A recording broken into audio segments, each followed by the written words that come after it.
So the Blast Furnace review is a little bit late. I had a very long week last week, but I do have a lot to say about this thing. PvP players, great weapon here. There's a lot to talk about. PvE players, I have some good news, but I have some bad news. So let's jump right on in. Where it all starts with Blast Furnace is how strong its stat package is and how it can be kind of min-maxed, manipulated a little bit. Very similar to Elsie's Rifle with how it can do that. But Elsie's Rifle, I believe, is the pure best statted weapon in the game compared to its peers. It just might be overall. Blast Furnace is very close. In the end, the Brave weapons are some of the best in the game one way or another. Blast Furnace leads the legendary 4-burst aggressives. In comparison, I have it in order from best range to worst compared to some other popular 450s in the archetype. Insidious, Disparity, those could be crafted, but even crafted, they don't match the total stat package of Blast Furnace or have better perks. The 79 starting range and 64 starting stability, those are arguably the most important stats on a pulse rifle. It's best in class, and in some ways by a large margin in comparison. Like just an example, Sacred Providence, a raid weapon. If it gets hammer forged, it matches the base range of Blast Furnace, and it used a barrel. And Blast Furnace still has 7 more stability and hasn't used its barrel yet. So because these stats are so high, it's very important to min-max and in some ways manipulate the stats when you can. Get the most points possible without losing any. And I have some examples to show you as I go on. The origin trait, Indomitability, great origin trait on a light subclass, get Final Blows. You get Grenade Energy,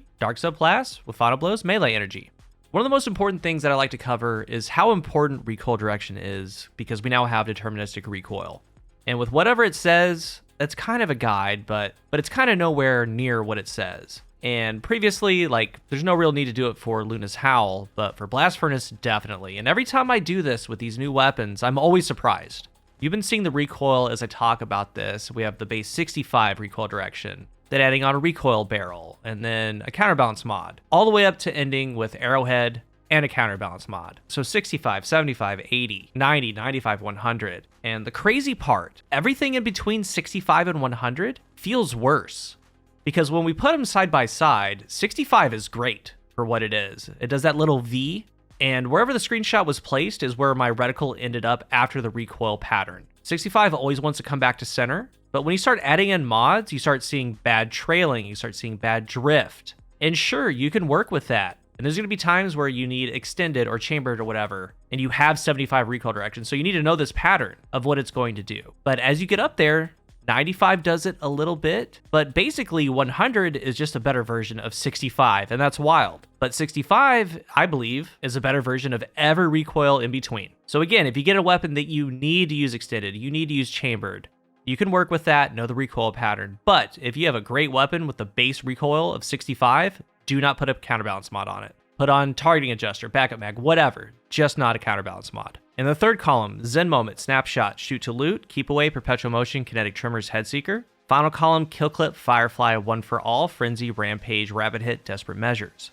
A lot of this review is going to be PvP focused because it's very good. We talked about the stats, and that opens up min-maxing on this thing that very few can do as well as this can. And that's something that you need to do. You need to always be thinking about when a Blast Furnace drops, looking at those stats. As an example, easy example, take a look at this Keep Away Kill Clip roll. Sure, I could go Accurize rounds, 100 range, 69 stability. It looks nice, but I have Keep Away. So when I'm 15 meters and out from enemies, I get plus 10 range, plus 30 reload, and accuracy help on follow-up shots. So I can change it to Tac Mag, go to 94 range. Keep Away makes up for it, getting back to the 100 range threshold, and Tac Mag's adding in reload range and some mag size, so 94 range, 74 stability, 46 reload. Small example, but it shows up on the majority of rolls on Blast Furnace. Like, don't waste your stats. And what's crazy about Blast Furnace is that when it drops for you, there's a very good chance it's going to have a good roll. Because the perk combinations, the perk placement is too good not to. Very few duds.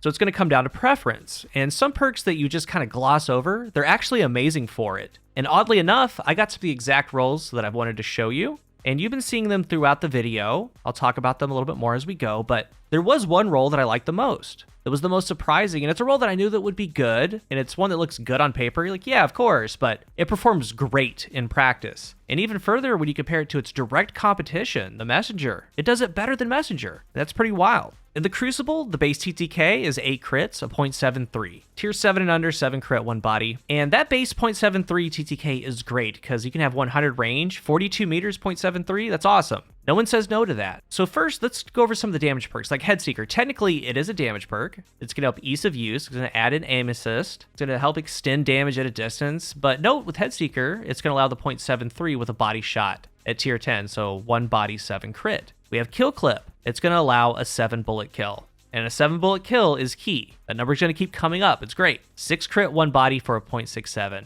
And again, that's a 40 plus meter 0.67. On tier 7 and below, you can 6 crit for a 0.6. So kill clip, always desirable. Don't let anyone tell you that you should be going any other way, because if you're a kill clip player, it's going to perform great for you.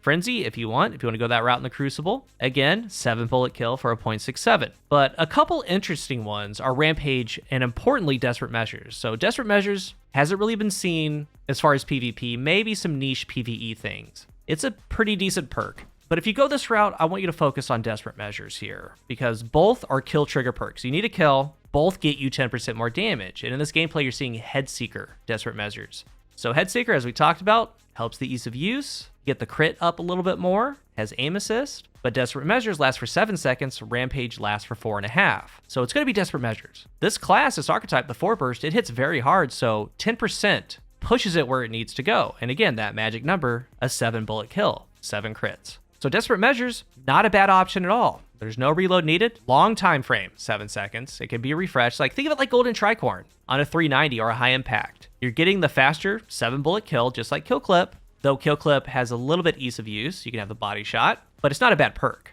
Like, all of them are really, really good on it. There's not a bad pick. It's just about what you like, because the pairing perks, like in the 3rd, we have Zen Moment, and you've been seeing it with Kill Clip, S tier perk for it. And how Zen Moment works is exceptional on a 4 burst. As you land hits, it's a 4 burst. You get the max benefit pretty much near instantly, because pulse hits count for 1.5 on the scale to 5. So you're getting anti-flinch and importantly, recoil bounce adjustments. It's not bouncing as high, it's appearing more stable.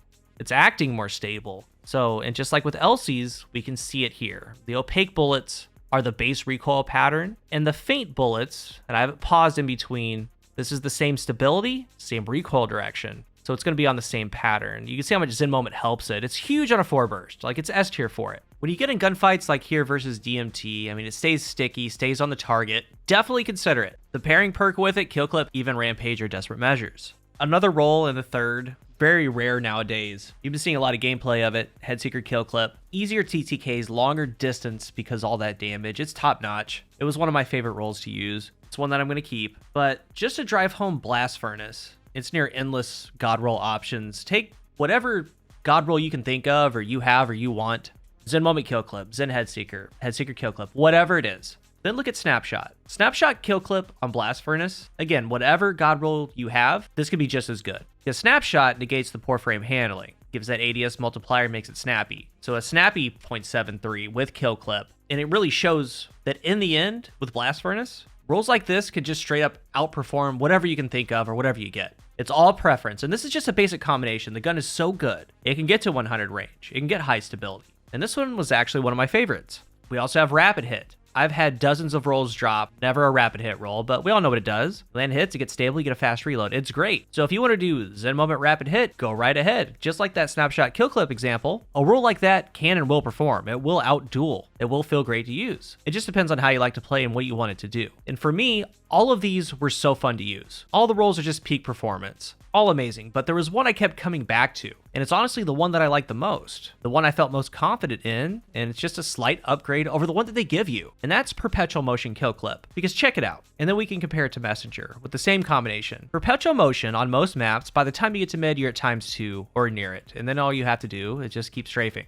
Perpetual Motion 2 is 20 stability, 20 handling, 20 reload. So you get that 86 just for free. It's very good. I got the slightly upgraded one, placing stats, getting the most out of it. It's 89 range, but I have fluted and a stability masterwork. 40.8 meters of fall off, 41 meters pretty much. That's more than enough. 99 stability. I have on fluted barrel for 59 handling, 56 reload with Perpetual Motion. And even though I love Zen Moment, I love Rapid Hit, I love these perk combinations. The out of the gate on the first burst, 99 or 100 stability, off the rip was the difference for me, because triple unflinching, 99 or 100 stability, 10 resilience, that's the best anti-flinch you can get, and it showed up. It duels very well. I was very confident in it, because with ×2 Perpetual Motion, or even ×1, short range, far range, the goal of it is a 2 burst, 8 bullets. And this by far was the easiest to do with. And then I had Kill Clip, so it got even better. And when you compare this roll to Messenger, Messenger has Ricochet, so it has stability help. It has an Adept mod, to go on top of that. Whatever you do to Messenger, whether it be a stability range masterwork or adept mod,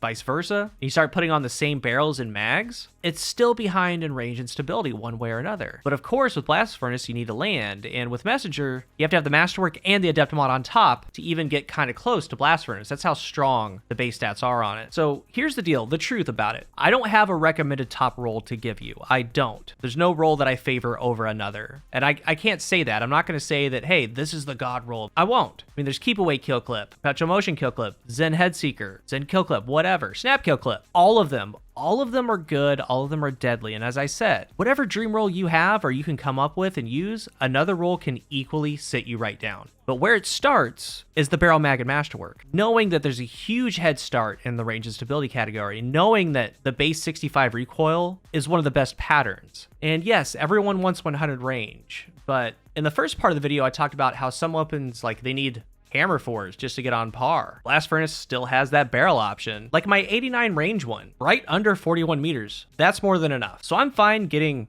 99 100 stability. The handling's super high. I suggest that you do the same. It's an absolute monster. It's elite.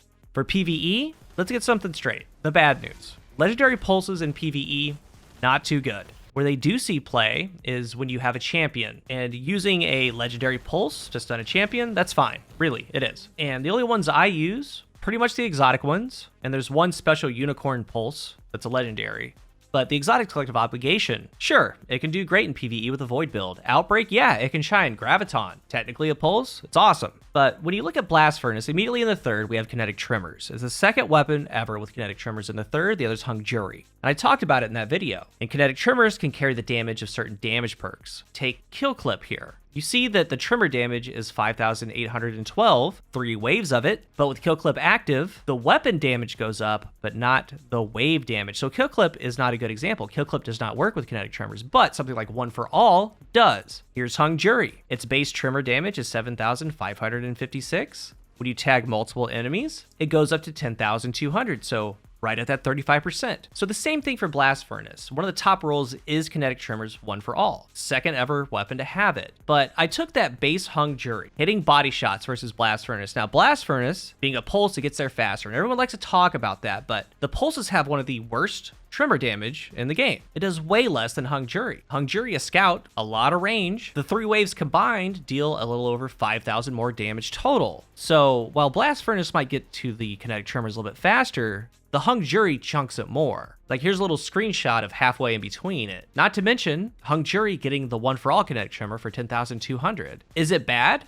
No. This Blast Furnace, no. It serves a purpose. Chunky yellow bar, clears ads around them, stun champions, stun yellow bars. Because really, these are tools. That's what they are. It's like pulling out a screwdriver in your loadout. You need it to stun a champion or whatever it is. You could do Kinetic Tremors Frenzy, Kinetic Tremors Firefly, Kinetic Tremors One for All. That's fine. Maybe Shoot to Loot Firefly, whatever you want. Just know that the base pulse is kind of weak. Like if I did have a choice, didn't need a pulse, for this similar thing, it would be that Hung Jury. But also, if I did need a pulse, let's say for champions, it wouldn't be Blast Furnace. It would be Battle Scar. And I use Battle Scar, as I talked about, as a tool. I need a pulse to stun, whatever. It's the only pulse in the game with Shoot to Loot kinetic tremors. I can land shots from a distance, pick up orbs, pick up ammo. So if there is a machine gun surge or whatever it is, I can shoot to loot all that heavy ammo from far away. And Blast Furnace doesn't compete with that. However, as a tool though, strictly a tool, needing a pulse, it's fine. It has good perks for that. I don't think that it's some crazy good thing, but it's better than most legendary pulses. I will give it that. You're going to want mag options, appended tac, backup mag.